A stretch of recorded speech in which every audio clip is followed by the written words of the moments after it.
hope it's improved morale. We needed a win, I think, to reverse the fortunes and sort of, instead of conceding late goals, which we'd done in the previous 2 games, to score one ourselves and win in that manner certainly won't do any harm. I think it just made everybody feel good when that winner went in. I thought it was a good, solid performance against tough opponents. Pantomime season is in full swing, and in typical Mansfield Town fashion, in the space of 2 games, the same player goes from villain to hero. Step forward, Lucas Akins. His late winner against Colchester ended a run of defeats and injected some much-needed spirit into the fan base. But is 3 points enough to put right the ever-growing list of wrongs that's been written so far this season? Can we ignore the way we've been playing? Can we forget the disastrous way we were beaten in the Papa Johns? Can Rhys Oates force his way back into a more central and prolific position? And can we defeat the ghosts of Mansfield's past as we head to Stevenage on Saturday? All questions we'll try and answer over the next 45 minutes or so, and you can try and help us too by getting involved in the comments on the live feed. This is the Mansfield Matters Pantomime. Oh no, it's not! It's actually the Mansfield Matters Podcast.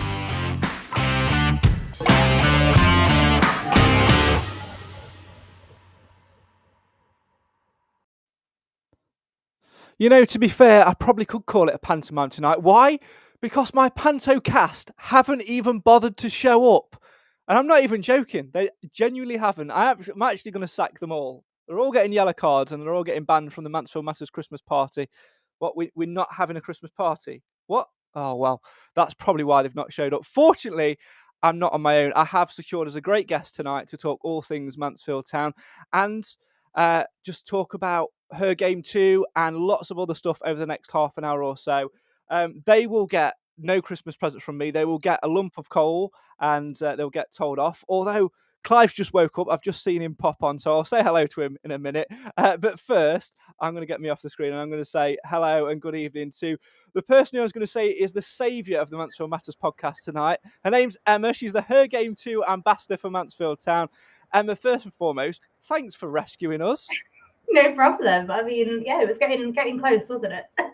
Not sure how I'd have managed with my internet if it had gone out. You'd have been on your own, but we're good. Well, do you know what? It's not. I was telling you before. It's not the first time that's happened. It's just fortunate, now that we get to do it virtually, people can just wake up and come and say hello and pretend that they'd not forgotten about the podcast, like Clive. Hi, Clive. I was on a business call. There you go. That's time ran away with me. Is that what you call an evening nap? Is it a business call? No, seriously, I was on the phone. And then this same device came up saying Mansfield Matters is live, and I thought, oh bugger. Well, there you go. Well, I was going to do this whilst we was off air, but Clive, this is Emma. Emma, this is Clive. Hello. Welcome to the podcast. Hello, Emma. Nice to see you. Right, let's give everybody, if they don't know who you are, Emma, let's give people a little bit of background about you, when you first started watching Stags, and why it is we've, not just to, be the saviour of Mansfield Matters, but why it is that we've got you on the podcast tonight. So the floor virtually is yours. Thank you very much. Yeah, I have been going to Mansfield games for 19 years, I think I've worked it out at. So I think I was telling you earlier, my first game was the 6-0 win against Bishop Stortford in the FA Cup. My dad turned around to me and said, don't worry, it's not like this every week. And that proved to be correct. It was terrible. So yeah, I've been going for that long, enjoying the games to a degree. And yeah, I saw the Her Game 2 ambassador advert go live and thought, why not? I'm passionate about it. I want to make sure that women are involved in football and, young girls coming through can have the experiences that I've had at Mansfield. Because I think, I've always been really lucky where I am. I've got so many, it's like a family, isn't it? And I've got so many people around me. I've traveled to many away games on my own if my dad's not been able to go. And, you always feel good and safe. And there's always somebody that will say hello. And I want other people to experience that. And if there's anything that we can do to improve and make that match day experience better for women and girls going, then yeah, let's go for it. And it's been a whirlwind sort of so far. You've done a lot of sort of press interviews and things like that. You're going to be doing one with the club soon as well to sort of let people know a little bit more about it. Just for those that don't know, tell us a little bit more broadly about Her Game 2 and what it involved, because it has had a real snowball over the last year or so. Yeah, massively. So it was set up by 12 female football fans. It was in, I think, May last year. So it's been going just over 18 months now. The purpose was to set it up to help highlight sexism within football, because it still happens, to work together to eradicate it. Part of that is having ambassadors at clubs. So not only are they tackling it on, a national level, but also individually, because at the end of the day, what works for Mansfield might not work for, Northampton, for example. It's all very individual, but we all link in together, and we want to make sure that, there's a good reporting system. So if anyone is struggling with any sort of sexist abuse at the games, they know how to report that, so we can tackle it, as quickly and as easily as possible, to stop it from happening. It's really positive. I have to say as well, obviously I've seen this initiative sort of been brought in and monitored it quite closely over the last year or so. And whilst I was working as a broadcaster last season, I did actually witness a couple of instances of sexism, and actually the reporting process, because of Her Game Too, has had an impact. And, those people haven't necessarily been put off about going for a career and things like that, which is really, really good to see. And, on the back of the Euros as well, we want to get more female fans involved.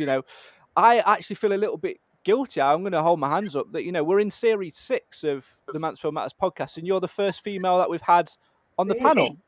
Yeah, and it's not for want of trying. I think a lot of it boils down to, like you were sort of saying to me before we started, there is this confidence thing, isn't there, about because football's so broad, sometimes female fans don't feel like their opinion matters as much. Well, that is absolute rubbish. And, we want this to be as an inclusive platform as it possibly can be.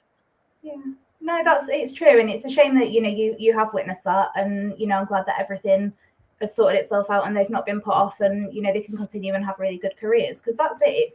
It's important that female fans are heard and are listened to and supported and feel safe. It's important that women wanting to work within the club, be that, in journalism, physio, whatever you want to do, I don't want them to be put off by it.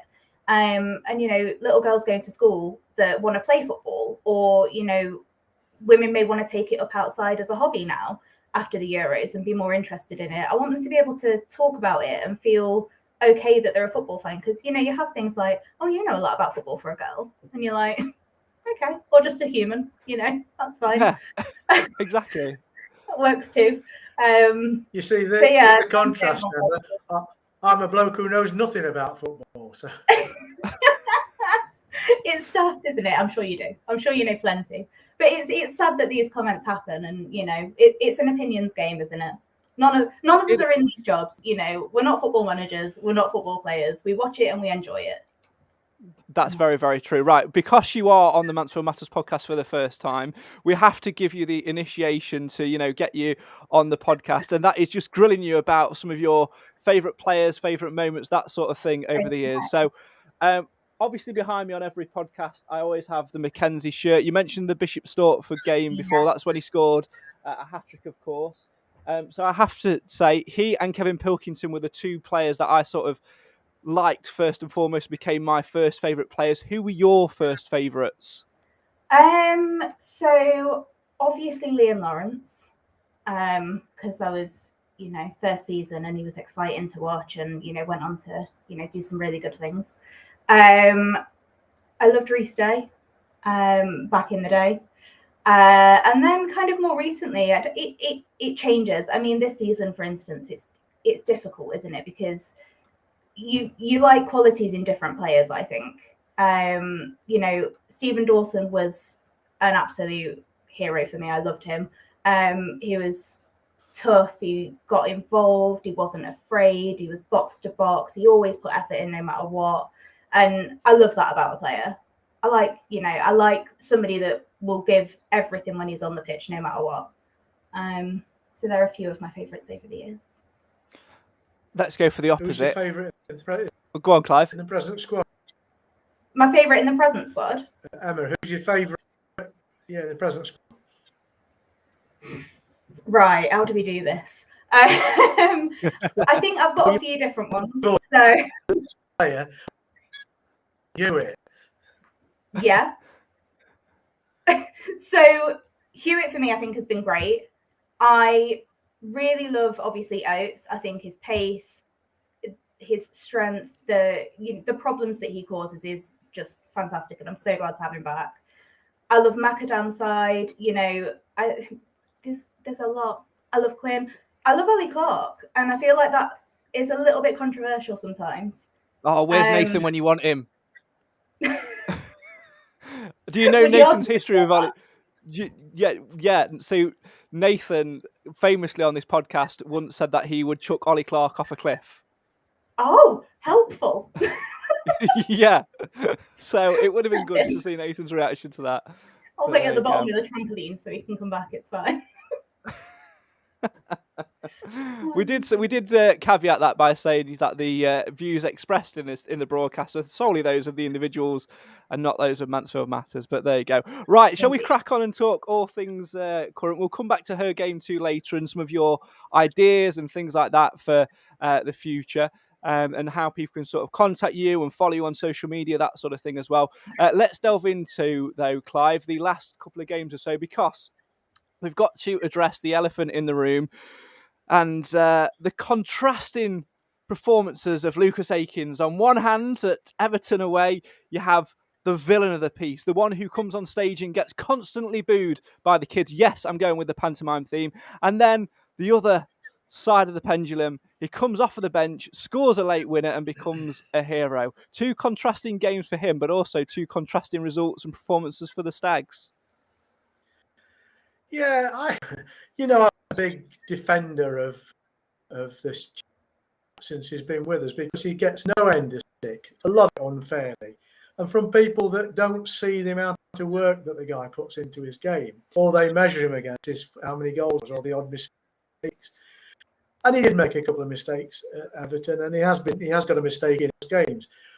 But let's be clear, he plays well when he plays in the position he's good at. What Mr. Clough tends to do is to put him in any position where he's got a gap. And that's not fair on the player. You threw him on in an advanced position and he turned the game. I think he's a better player than the average fan thinks he is at the moment. Mm. He certainly is. And talking of people who are latecomers and mysterious, let's see if I can add Alan Wilson to this. He's got to do backdrop. Evening, Al. Good evening. Right, I've got so many questions. I'll introduce you properly to Emma in a second. I've got so many questions. Where are you? That's not your kitchen. No, I'm at home. It's just Jeanette's turned it round, and I'm just in front of the curtains. All right, yeah, you've decided to have a change as good as the rest, is it? So you completely foxed me, right? I'll formally introduce you. So, Alan, this is Emma, who I'm dubbing tonight as the saviour of the Mansfield Matters podcast, because at 7:30, when I pressed go live, it was just me and Emma that were here. Oh, right. And Emma, yes, I know Emma. Good evening, Emma. I don't even need to introduce you to Alan. Everyone knows I know of Emma. Yeah. There you go. Alan, we were just talking about heroes and villains, and Mr. Akins, you were with us at Everton and witnessed the villainousness of the piece, conceding 2 late goals. You were also there, and you could tell in your voice when you screamed Lucas Akins for the winner, you weren't quite sure where to pitch it. The thing is, you've got to play him in his correct position. It's no good with Akins playing him at right back, because we've seen that times many. Like a few others, Jordan Barry, they have reasonable games and, they can do a job. But play him in his correct position and he'll do the business. Simple as. It is as simple as, and I think, like Clive was saying earlier, Emma, he does get some unnecessary stick on social media. And I think a lot of it is down to where he's put on the field. But I think on Saturday against Colchester, he was utilised for exactly what he's there to be, a really good, experienced, impact player that can come on and change your game. Yeah, 100%. And actually, I do feel a little bit for him, because I don't know about you, but when you're there and he comes on or he starts, you can feel everyone waiting for him to make a mistake. Yeah. And I can feel that pressure around me, and I'm just like, oh, he gets the ball, and I'm like, don't do something stupid. And if we feel that, he must feel that. And it's a confidence game, isn't it? And, if you constantly got everyone on your back, you're not going to do that well. But absolutely, he needs to be playing in his right position. And like you say, just prove that when he put the ball in the back of the net. And I'd be more than happy to sort of see him continuing that role, just coming off the bench and making a difference, Clive, because that's exactly what he's there to do. And I think the more he does that, if he can do that, maybe 5 or 6 times between now and the end of January, I think that whole perception of him is going to completely change, because it is just like riding the wave, isn't it? 1 minute it's going to dip down, the next minute it dips up, exactly like we've seen this week. Yeah, I don't like to think of anybody being a permanent bench player, because I think that's a bit demeaning. I think every player hopes and should expect, if he trains well, to be given a fair crack of the whip and getting on from the start. And the man is physically fit. I think he's capable of 90 minutes. And we've got a bench which, when everybody's available, is quite luxurious. And we haven't had that for a while, but we're now starting to see the treatment table getting some relief, and the bench is there to make our team better when it needs to be better. Now, I think that was an illustration of it, bringing him on against Colchester. We just needed something to turn it round. We needed to do something to take advantage of the little bit of rub of the green that was our entitlement, because we'd been denied a perfectly good penalty, in my opinion, earlier in the game by what I would think is probably one of the worst referees we've seen all season. And I think what would have been a foul had the referee seen it, which led up to him scoring the goal, was fair compensation for that. But the lad had to do it, and he took advantage of it.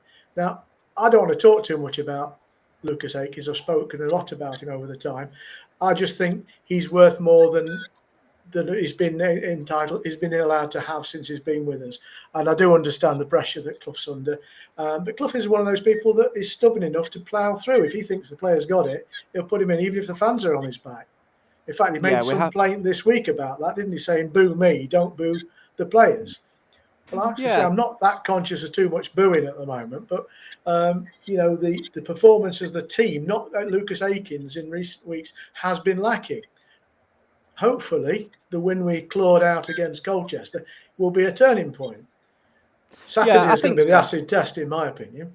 Oh, big time, big time. We'll come on to Saturday later on. I think Clive made a good point there, Emma, about Clough talking about the booing and things like that. I don't think there's been too much of it of this season. I just think, like I was on a Sheffield Wednesday podcast the other week and I was asked about it.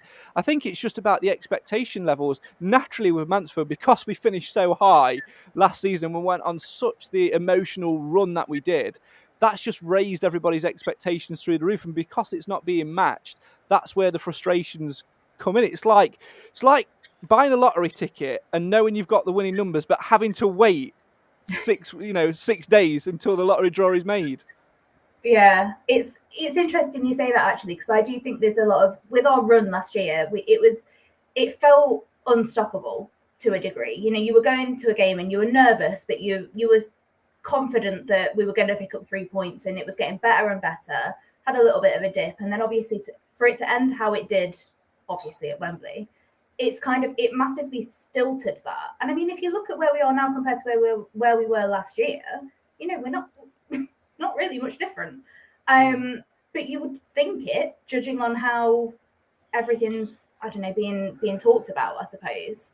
But I do feel like that's kind of hilted on momentum a little bit, and we've kind of gone into the season feeling like we've not really got going, but we have. Did you see the stat in the Chad report this week that shows that Mansfield Town in 2022 is the best performing team in League Two in terms of wins and goals differences? And if 2022 had been a season, we'd have finished champions. It's crazy, isn't it? We've just happened to split it over 2 seasons, which hasn't helped. That always seems to be the way with Mansfield.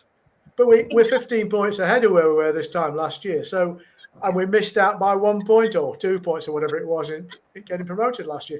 So I don't think there's any cause for despair.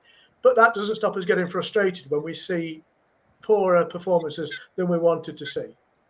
I think that's a good point, Alan, isn't it? I think it's not necessarily about where we are in the table and things like that. I think a lot of people's expectations are drummed up and created through the way we perform. We could perform badly all season and nick a load of 1-0 wins or 2-1 wins in the 90th minute and get promoted. But would people rather see that, or would people rather see us playing teams off the park every week? Trying to find that middle balance, Ali's, it must be so frustrating. I wouldn't like to do it.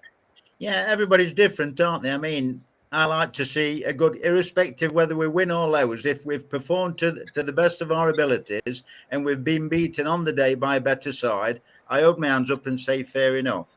I said, but if it's the other way, you know, where we're playing people out of position and whatever, and it can be organised a little bit better, shall we say, you know, that's when it gets frustrating. But like we've said on the podcast in the last 2, 3, 4 weeks, once all the players, or 99% of them, are fit, Mansfield should start firing, hopefully, on all cylinders, because they're not at the moment. But even on Saturday, when Akins came on, he only came on because Swan had a bit of a knock, didn't he? So, I mean, it just shows you, you know, fine margins. That's all it is. And I think get these players back and we'll see a different mental attitude apart from anything else. I hope so. I think you saw, I mean, on Saturday that with Rhys Oates back in the side, Stephen McLaughlin was back after a while. We seem to have a lot better fit. The only concern I have is when they're not available. Are we now over that little spell, or do we need to be prepared again for when they're not around? Because it made a vast difference having them just two players making a huge difference. It did. It was nice to see him back because we had the balance again. I mean, it took Quinny and Macca, I would probably say, first 20 minutes to get together again, if you like, you know. But after that, they started putting the passes into each other again, and it looked like the more like their old selves. But even Page coming in, you know, that's a bit of a quandary because now he's got a knock. So if Macca does go down, you know, at the moment we haven't got Mr. Page, and he's sent to do reasonably well against Harrogate in the second half. What I saw on the highlights. Let's talk Rhys Oates, Emma. You mentioned earlier, you know, about him being a bright spot. We have really missed him over the last few weeks or so. I had a little bit of concern seeing him sort of playing a wider role, but actually, you know, we do miss a little bit of that. And if he can find his feet and get that partnership struck between him, Swan, with Lapsley just behind, I think that actually could be a very dangerous front three. Yeah, I agree. I think I know what you mean with the concerns of him being on the right. It's worrying. And I think you always think about when a player comes back from such a long injury as well, really, it takes them a while to get back to where they were and to find the feet and to get that fitness back and that spark. So playing him on the right as well, initially you sit there and think, oh, this isn't right. But hopefully, like you say, it'll click. So I was really, really happy to see him and Swan playing and playing together, because I think they could be really good with Lapsley, like you're saying, behind. But yeah, it's good to have him back. How important is a little bit of patience, Emma, for those two? Because they've not really had a lot of game time to form a partnership. It's essentially a pre-season for them two now as a pairing over the next probably 3-4 games to find that rhythm.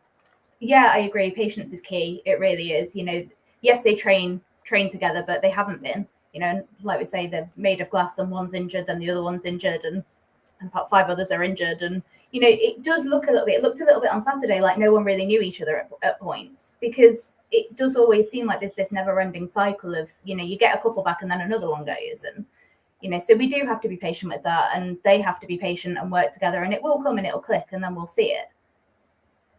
Let's go back to Colchester, Al, for a second and just have a little look at that, because, you know, we won the game, which is the most important thing. We had some chances to try and kill it off, but we perhaps didn't find that killer instinct. But what's more important at this stage of the season is definitely, for me, not having another defeat or a draw in there. You know, we'd had 3 consecutive defeats, albeit in 3 different competitions. But, you know, competitions when you're a footballer, I don't particularly think have much attention, because it becomes a mentality thing. So for them to end that little run and give themselves that bit of confidence boost, it could be the turning point again. The be all and end all, in my opinion, Saturday, Craig, was like you say, was the 3 points. 1 point was the minimum.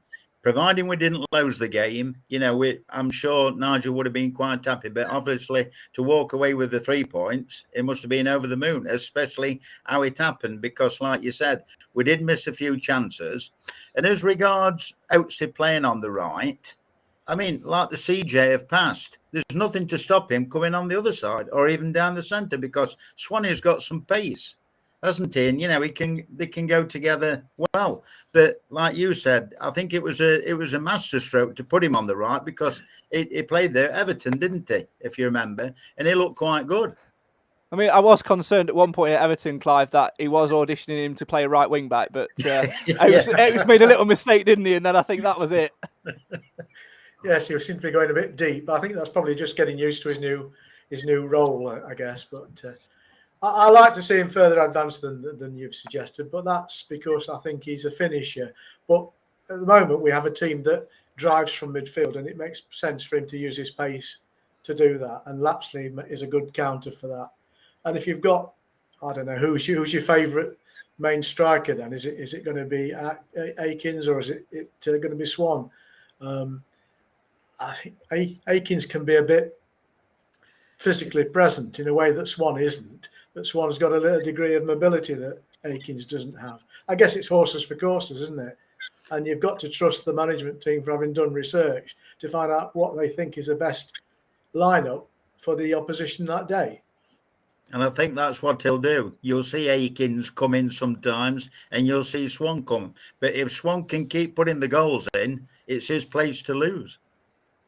Yeah, it certainly is, and that's a good way to have it. I'd rather have a competitive front three than have to play, you know, 3 players or 2 players or whatever out of position just to make up the numbers. Because another factor you've got in there as well, you've got Jordan Bowery that's sort of knocking on the door a little bit as well, and waiting to come in and get his opportunity as well. So I think when everyone gets fit again, I think that'll be it. But it always happens to me to be this time of year. You made me start thinking, Emma, about seasons of Mansfield's past, and whenever Mansfield have that sort of horrible sort of dip of form, that grey run, the miserable run, if you like, it always seems to coincide with winter. Yeah, I don't know how we do it. We used to always start after Christmas, didn't we? And it's like we just can't do the first half of the season. It's bizarre. We're starting to get a little bit further back. But yeah, I don't know. We always seem to hit at this time. And I don't know if it is, it's always injuries, isn't it? And I don't know if it is linked to, a fitness thing, pre-season. I don't know. But there certainly is a bit of a common theme, isn't there? You see, as one of the older generation, Emma, I remember when Mansfield players never got injured. They play all season with a broken leg if they have to do. I think our players, to some extent, are a bit too fragile. But that's a personal opinion, and I don't profess to be an expert in these matters. But Swan, you've only got to knock him over, and that's it. He's out of the game. And I think Harbottle's had more injuries than a young man is entitled to have in his short time with us. Don't get me wrong. I think we're a better team with Harbottle in it, by the way. But I just think that we've had people go out with the most innocuous injuries that's taken weeks, if not months, to recover from. And then throw in there the fact we've got an ageing lineup in the back line, and then chuck in there players that inevitably from time to time go out of form. And then throw on top of that players that are out of favour, Mr. Law. Then that's my summarisation of the upside down if season we're having. I'm going to put that on a Mansfield Matters t-shirt. I'm going to start a new merch set. I'm going to put, what was it? Upsy Downsy. Was that the phrase? Upsy Downsy. Yeah, I'm going to put that on a t-shirt or a new line of mugs, whichever you want. I'm going to say, I think you stole the show there, Clive. With all your analogies, there are quite a few there. If this, if that, if the other. Poor old Stags. Why do we bother going to watch him? I mean, I'll be honest. I thought I'd raise the bar high enough with a lottery ticket analogy, but obviously not. I was on the terraces on Saturday. There was a chap next to me. I speak to him regularly. I don't know his name, unfortunately. But he was talking about one player, and I'm not going to name the player, but he says his form's in and out more than a fiddler's elbow. I've not heard that before. I've heard of that one, yeah. Oh dear. I mean, to be fair, that's quite an interesting thing you say about not knowing people's names. Because I went through pretty much an entire season with you sat in front of me, Clive. I didn't know what your name was. You didn't want to know. I did. You're right. I didn't. I wanted to move. I'm not going to lie. I'll let you to a secret. I never wanted to do commentary. I just did it to get away from you. Look how that turned out. I know. That, of course, is a joke and not true at all. Go. Right, I'll bring it back. I'd honestly, after upsy downsy, I don't quite know where to go with this now, but there you go. That's I'll my try and Christmas gift to you. Thanks. I mean, I'm moving house, so I'd rather take like IKEA vouchers or something like that. Yeah. But if that's all you've got, I'm not going to turn. You never look a gift horse in the mouth, do you? So I'll do you an upsy downsy turn it down. voucher. Upsy downsy voucher. Dear, oh dear. Emma, I'm going to come back to you and hope that you can be the saviour of the podcast again, like you were earlier on. This season so far, as we're in a similar position to where we were last season. Our form's not, in terms of performance, isn't quite there. But how much do you think Mansfield are away from getting to that level where we can all collectively think that we will go one better, and of course one better being League One football next season? Yeah, I think it's a hard one, isn't it, this season? Because it feels really negative, but we're in the playoffs. It's crazy. So I think it's hard to get out of that headspace. I do think we can do it. I think January transfer window is going to be important, if I'm honest, to see if we can kind of continue from that point on. It's a waiting game, isn't it? It's a building project. Last year we probably overachieved slightly, being where we were.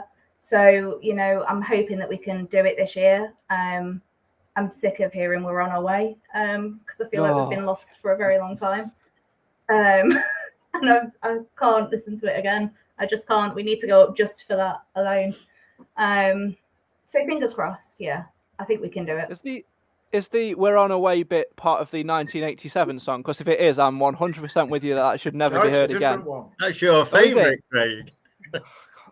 Just makes no logistical sense. 87 what? I know. Do any of them? Well, no, but I don't know. I just get OCD about it. As much as I if we get promoted this year, Craig will be singing that. I will not. I'll say this now. I will never sing that song, ever. Not happening. In 1987. See you later. That's how I deal with that. Yeah. He'll never learn, will he, Clive? He'll never learn. No, In your opinion, Craig, how many percent would you say Mansfield are now? As in, the whole shebang. Out of 100%, how many percent are we? Are we playing at now? Up to yet this season? I'm the host. 83.7. No, I'm the host. Just a question, mate. I'm the host. You don't ask me. I ask the questions. Have you forgot the rule book? No. How much blood have they taken? No, mate. Go on now. My head's light. I'm just going to pint of blood, hunter. Craig, just say a number under 100 and shut him up. Go on. What was the question? No, I think I'm just interested to find out, in a percentage point of view, how many percent do you think Mansfield are actually on at this present time? The season as a whole. In comparison to last season, or just generally this season? No, just this season, in your opinion. In terms of where we could be with the squad, I wouldn't put it above 60%. I'm going to be honest. I think we've got a lot more in us. I think we've talked about it a lot on this show, and I'll get Emma's opinion on it in a second because she's new to the panel and it's another version of it. But we've obviously tried something new this season, which was implementing the three at the back. It was fine, like we've said numerous times, when you had the personnel to fit it, when everybody's fit and available.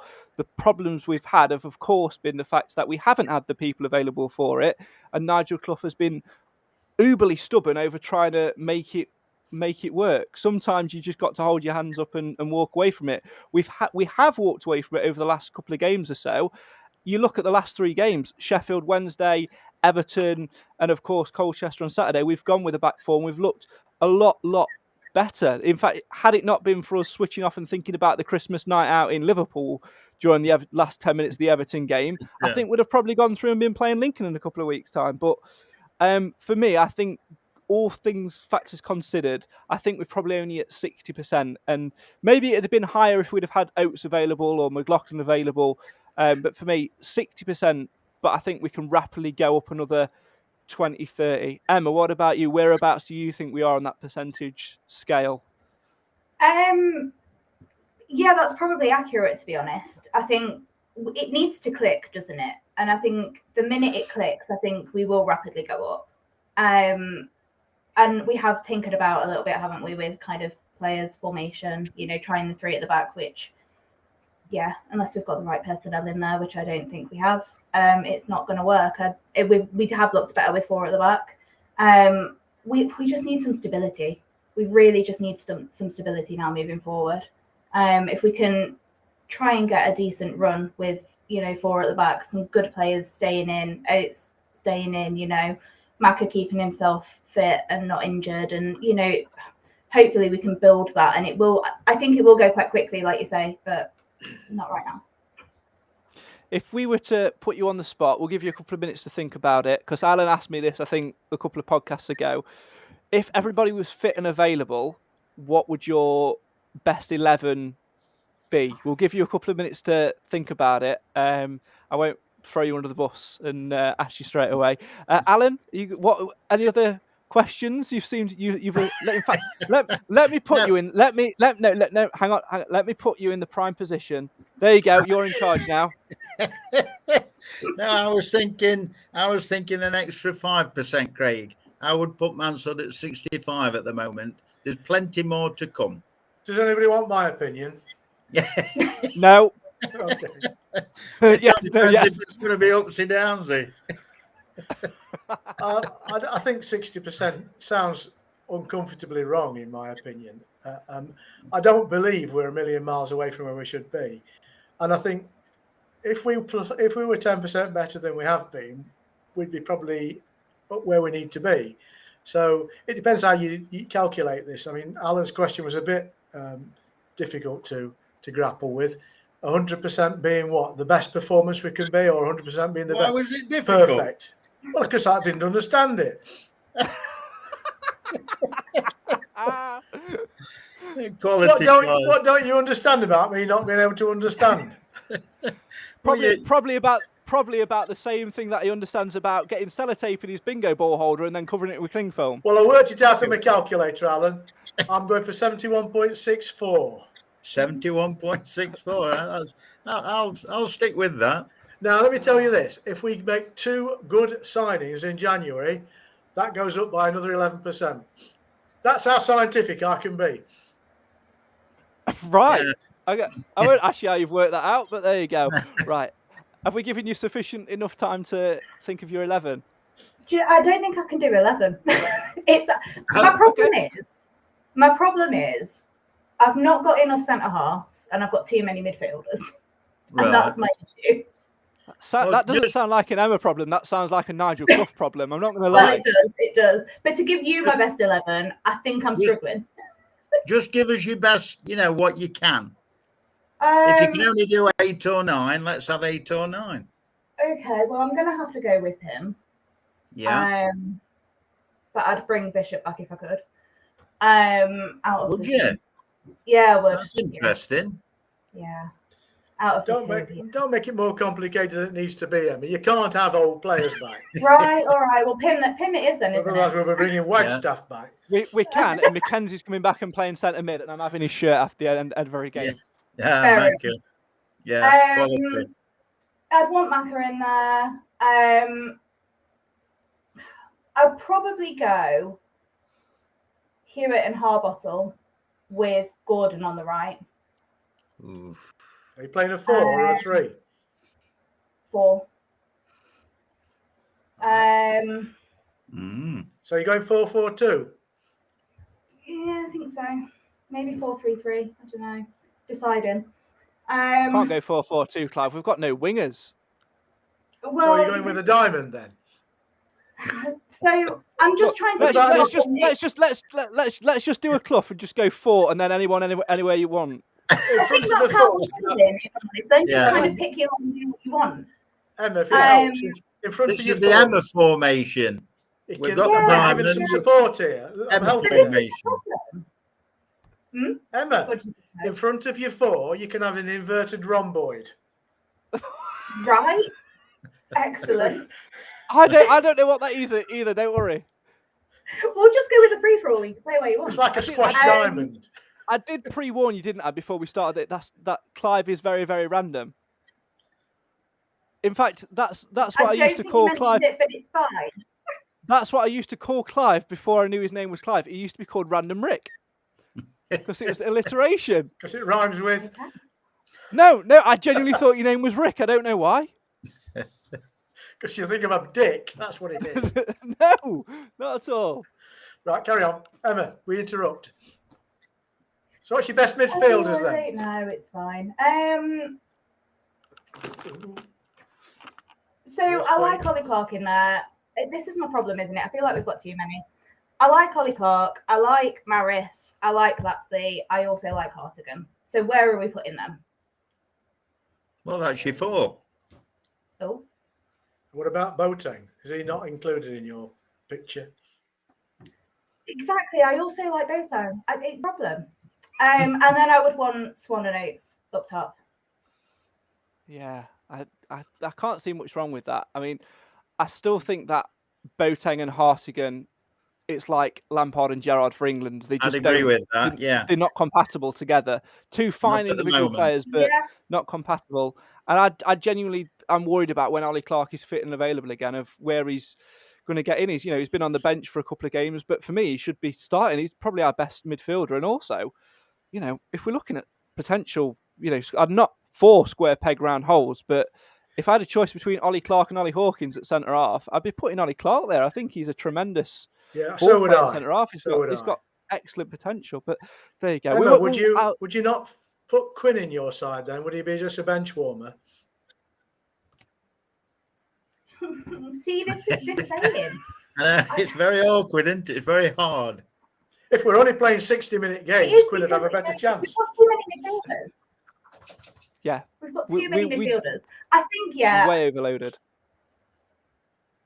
Yeah. And it's not like we've got a lot of bad midfielders either. And I know. You can see. And also, O'Toole wants to be a midfielder, doesn't he? So if we had another centre back, we all know that centre halves. We all know that O'Toole is not going to get anywhere near starting 11 until he decides to get his hair cut. Yeah. Did you see Jason Law's true or yes or no game? That was quality. That maybe. Did I? It is. We're going to have to play that on the Christmas special. Right, let's move swiftly on because we are running rapidly out of time. Back to league action on Saturday afternoon. And like Clive said earlier on, it's going to be the acid test to where we are because we come up against an acid manager, an old face, an old foe, ghosts of Mansfield's past, however you want to dress it up, Alan. Off to Stevenage to take on Mr. Evans, Mr. Rayner, Mr. Rose, and Mr. Reed. Yeah, I think it'll be an interesting game, Craig. I think it'll be a clash of minds, if you like. What Nigel decides, to do in the end, whether it's Swan and Oates or whether it's Akin and Oates, it all depends. If he's looked at their players and their form and whatever, because they've been doing, let's face it, they've been doing reasonably well. But like he said in his interview, I think it was last time, well, it must have been against, because it was previewing the Stevenage match. He said they haven't particularly had any injuries yet. They've had a clear run, like every week in, week out, apart from probably the odd one or two. So I think it'll be a draw. I can see a draw happening. That I can. Well, it certainly won't want to lose. We'll come to predictions in a little while because I've got the updated league table to bring us as well. Let's see if Alan is still top of the shop. Whilst we've we are up against Mr. Evans. We obviously heard what Andy Garner thought of him at the recent fans forum, which was a really good insight and things like that. What's your opinions on him in general, Emma? Because for me, I actually liked him when he was here. I genuinely felt we could go somewhere. And I think I would have liked him still if he'd have just held his hands up and said, I've had a really good offer from my boyhood club, Peterborough. I want to walk away. Or we might have been a little bit disappointed that he was going to walk away at that point. Or he should have said, I've got an offer to go to Peterborough. I'm going to go at the end of the season. I'm going to see this out because we would have then got promoted. What's your opinions on him in general? I think when he's at your club or when he's against you, you can't stand him. when he's at your club, you want him, don't you? You know, you see him and you think, I'd love him to manage us. My feelings on him now, not great. I think exactly like you say, had he have held his hands up and, you know, been honest about it, then fair play. But I feel like we're recovering from his time here. He brought in so many players, you know, we were left in such a mess. And we had a couple of difficult managerial appointments after that never really recovered. And I think, you know, I'm not his biggest fan, and I can't say I'm looking forward to Saturday, if I'm honest. I'm not making it on Saturday, I can't, but I don't really want to have to see him there.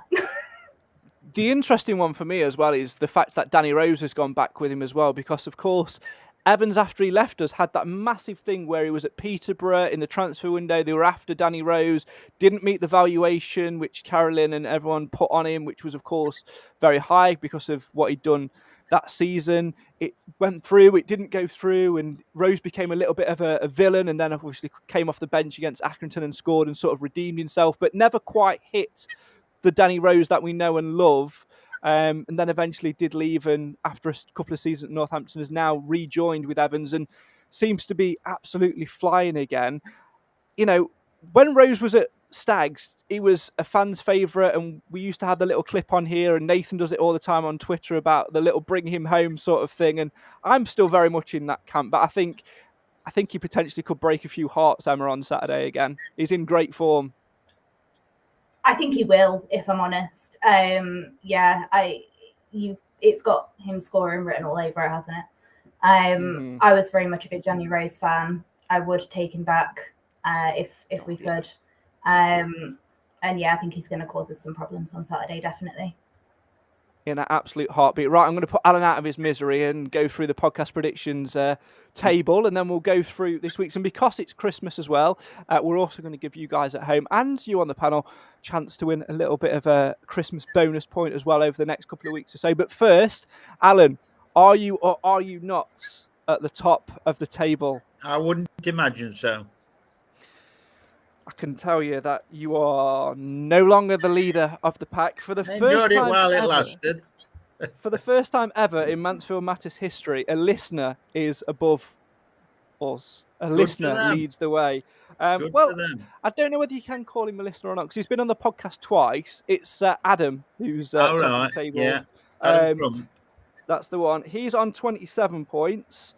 Alan, you're in second on 26. David Shetlife is in third on 25. Then it's Kathy Holmes on 24 and JS also on 24.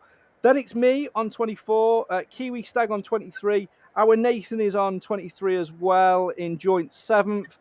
Then you've got Steve Nadin in 22nd, then Ben Swain in 10th.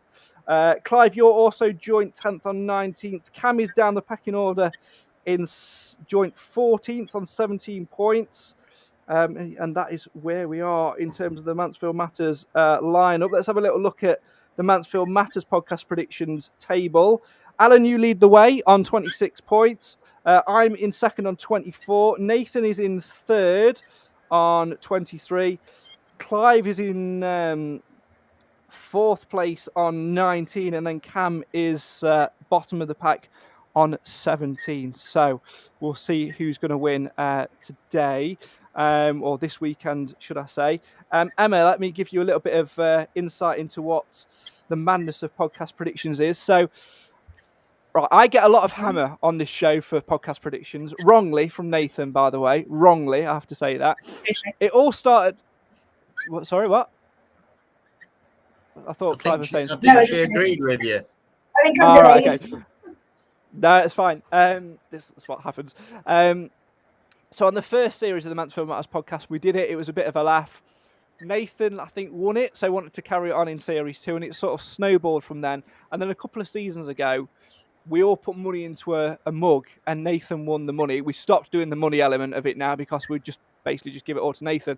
But this season is hating me because every other series, I've done the points and the maths and everything for it. I said at the start of this year, we'll do it again, but I want nothing to do with the maths, the point scoring, and all of that. So we've passed it on to a listener, Ben, who does it for us. And shock horror, Nathan's not top, so he's kicking off about it and giving us a little bit of stick. It's very, very easy to play along with. All you have to do is guess the outcome, the scoreline, and the time of the first goal, and that wins you X amount of points. So if you get the outcome, win, lose, or draw, and the scoreline right, you get 3 points. If you get the outcome right but not the scoreline, you get a point, and vice versa. So if you say that we're going to win 2-0 but we lose 2-0, you still get a point for the scoreline. And then, of course, you get points for the goal time as well. And you're also going to get some bonus points as well. So we're going to give you a shot at it, and we'll get you on the leaderboard and things like that. Okay. But we'll let everybody else go first so you can see how it works rather than... so you know where to maybe pitch it, knowing that Alan's near the top and Clive's near the bottom. So you know whose predictions to perhaps listen to. This week, though, Alan, I've added in a few Christmas bonuses. So not only are you predicting the outcome, the scoreline, and the goal time, because we are taking on Ghosts of Stagsmas Past. See what I did there? There's also 4 options for you to pick from. You can only pick one. And if any of these options happen on the day, you'll get an extra bonus point. So you can pick from the following: Steve Evans or Paul Rayner to get sent off from the dugout. Jamie Reid scores and celebrates in front of the Stags fans. Danny Rose scores and celebrates in front of the Stags fans. Reid or Rose get sent off. So you can pick from one of those 4 options. Now, I'm going to clarify this because I can see the questions. If Danny Rose or Jamie Reid scores, and it's at the opposite end to where the Stags fans are, it does not count. Clive's given up already. Alan, you get where I'm coming from with this, right? Yes. Yeah. Okay, right. Well, as the voice of reason, Alan, you can go first. I'm going for a 2-2 draw. First goal, 13th minute. Yep.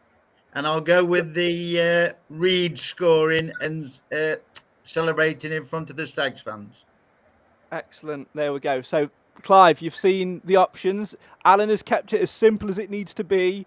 Don't overcomplicate it. It's your turn. We're going to lose 3-1. Both Reid and our friend will win. They will score. Does that count for it? Forget both. Oh, no, you can only pick one. Go and Reid. And Rayner to be sent off. You can't pick all 4, but there you go. I'm just trying to show you how good it. Listen, you lost me. You lost me. Good style. I had to hold my head for a while. Yeah, I know. You've also forgot to give me a goal time as well in the madness of all that. Right. What did I say the score would be? 3-1. Well, in that case, the first goal will be in the 22nd minute. Two little ducks. Right. I will go for... I'm not fancying this. I'm going to go for a 2-1 defeat. I know it's pessimistic. I'm sorry. First goal will come in the 7th minute, and I'm going to go for Evans or Rayner to get sent off. Right. So there you go. We're mixing it up a little bit. Right, Emma, it's your turn now. So the first thing I need from you is a outcome. So win, lose, or draw. Right. Well, I'll be positive and I'll go for a win. There we go. Scoreline. 2-1. Time of the first goal. 11 minutes. Okay. And out of the following 4 options, reminder, you can only pick one of them. Steve Evans or Paul Rayner to get sent off. Jamie Reid scores and celebrates in front of the Stags fans. Danny Rose scores and celebrates in front of the Stags fans. Or Reid or Rose get sent off. Which one would you like for a Brucey bonus? I am going to go for Evans or Rayner to be sent off. I do think Rose will score, but I don't think he'll celebrate in front of us. Yeah, I think he'll score, but I don't think he'll celebrate. Yeah, agreed. A little bit like Mal Benning, Sir Mal at Wembley when he scored. He scored and didn't celebrate for a minute. He sort of just stood there to be respectful, and then of course celebrated as he's entitled to do. But he didn't do it straight away, which is why he's still firmly there. And he didn't run the length of the Wembley pitch, and Exactly. So there you go. And by that time, we were out of the game. If it had been a 90th minute winner and he'd have scored and celebrated in front of the fans, it might have been different, but there you go. As always, if you want to get involved at home with podcast predictions, the link is in the description, and you must do it 1 hour and 1 minute before kickoff on Saturday afternoon. And there'll be lots more Brucey bonuses for you over the next, few weeks up until the Christmas period. Talking of which, Alan, Clive, Emma, have you seen over the last... what are we on now? 8 days, the Santa's Stagfant calendar that's been out there. Was it Craig Disley today? Well, I'm just about to tell you. So it was Liam Disley. It was not Liam Disley. I don't know where you got that from, but there you go. So everyone has been a different question. It will continue, hopefully, until the 24th, until I run out of questions. It's always themed around the number of the day. So obviously tomorrow you've got one about number 9s. I'll let you into a little secret. Nathan's not going to like tomorrow because it's anagrams again. But there you go. Oh, my favourite. You've got to mix it up a little bit. Right, so today's question was... can you work out this former Stags number 8 from the clues? He was born in Worksop. He was part of Stuart Watkins's Amber generation. One of his 16 goals for the Stags came on Derby Day, and his former clubs include Bristol Rovers and Shrewsbury Town. Emma, any guesses? I'm going to have to go with Disley. Alan? Disley. Clive? I can't say Disley now. These two have said Disley. I'll go Liam Lawrence. It was definitely Craig Disley. You should have gone Disley. I mean, you don't get any points for it, but there you go. Yes, it was Craig Disley. Well done if you've played along. Thanks for playing along as well so far. Really enjoyed it. Keep it up. We'll have more that are posted over the next, until Christmas Eve, really. And some will be easy, some will be hard. There will be a couple more anagrams in there.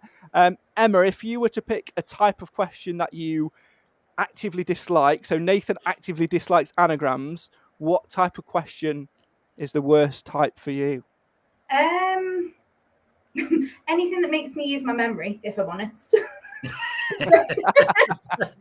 Anything that makes me think really far back. Hey, can I just share with you, Emma, when you get to my age, the far back stuff you can hang on to. It's the stuff that's happened recently you don't remember. I like an anagram.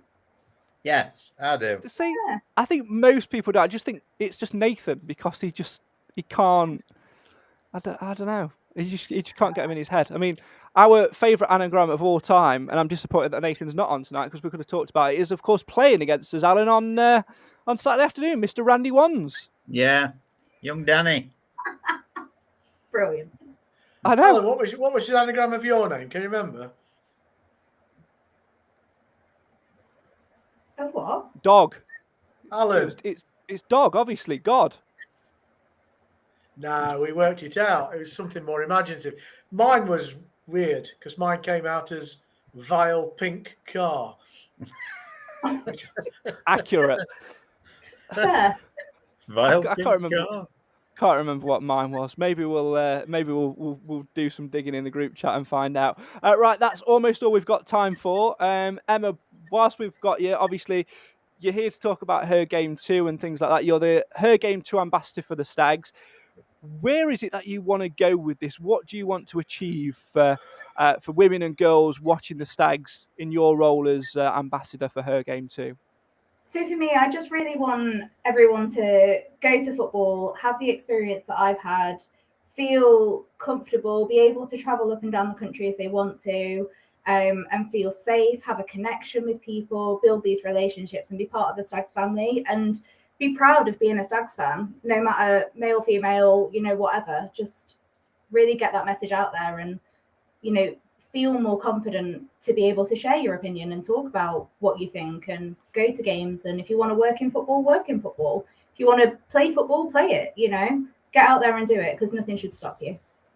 Yeah, absolutely. And if people want to follow you on social media and sort of contact you and sort of keep an eye on everything that you're doing, where's the best place for people to find you? Twitter or Instagram, really.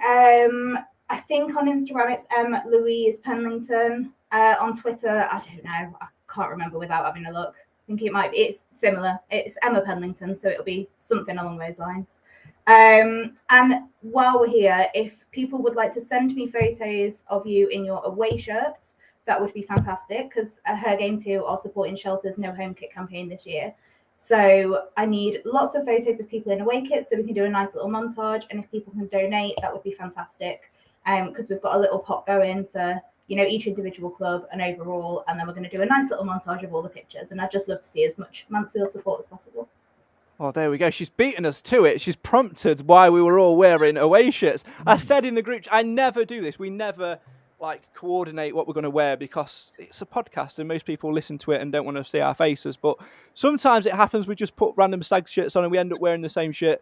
But I specifically said in the group chat today, because we knew you were coming on and wanted to talk about the initiative, wear an away shirt, and we and everyone sort of has as well. So get that message.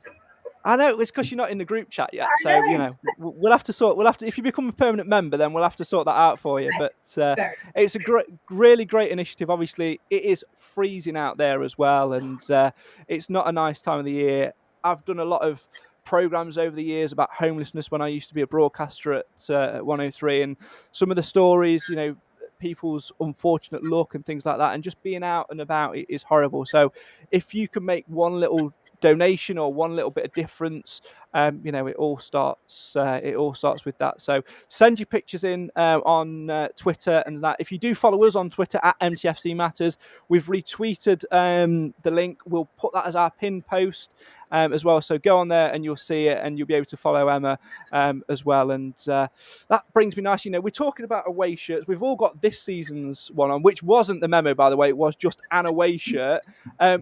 What is your all-time favourite Mansfield Town shirt? We have Nick on from Mansfield Town shirts quite often. He always gives us the array of shirts he has. What's your favourite Mansfield Town shirt?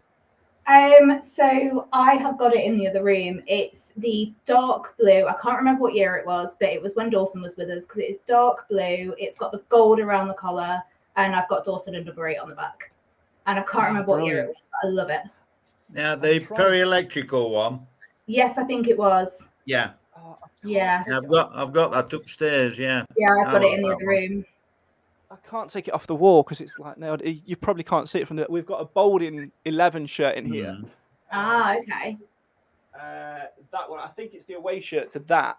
Yes, I think it is. Possibly. That's my favourite.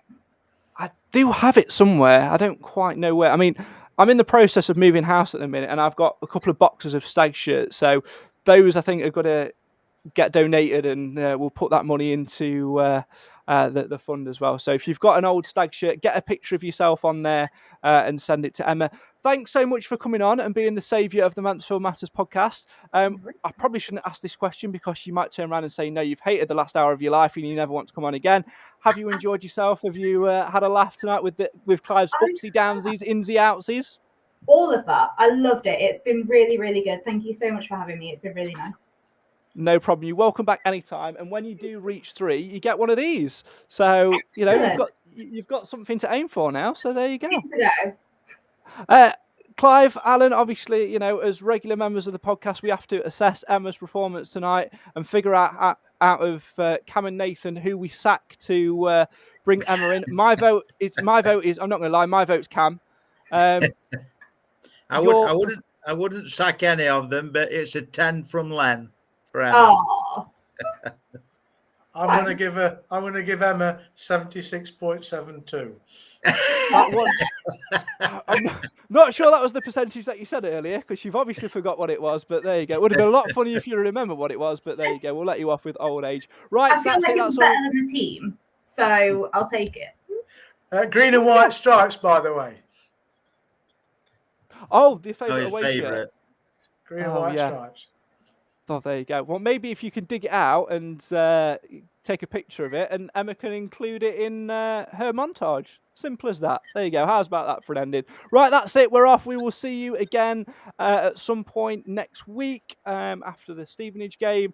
Lots more to talk about. And, of course, we'll be recording our Christmas special soon as well. And we can exclusively tell you what our Christmas special is going to be this year. It's not going to be a Christmas special where it's a normal episode. We just put some Christmas decorations up and wear Christmas jumpers. It's going to be a Mansfield Town version / football, depending on how it goes, version of Room 101. So get thinking of things that you'd like to chuck in Room 101, and we'll see what we can do. I know what I'd like to chuck in Room 101. But I'll let you make. I'll let you make your own minds. I'll let you make your own minds upon that. Oh, Clive's got a Christmas hat. There you go.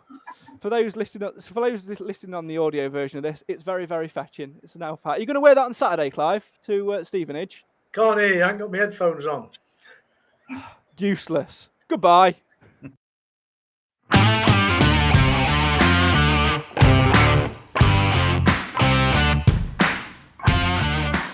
Well, that's all we've got time for on the Mansfield Matters podcast tonight. My thanks, as ever, to you guys at home for getting involved in the comments on the live feed, and to those of you that choose to listen to it after the show's gone out as well. Plus, my thanks to tonight's Mansfield Matters podcast panel, and that really is a mouthful. Don't forget to get involved in podcast predictions and take part in our extra podcast predictions question this week as well to win yourselves some Christmas bonus points. It is the festive season after all, so wherever I can give you some bonus points, or at least try to, then I will. Right, that's it, we're off. We'll see you again at some point next week as we head towards Christmas and hopefully towards Mansfield Town, getting another 3 points and climbing that table.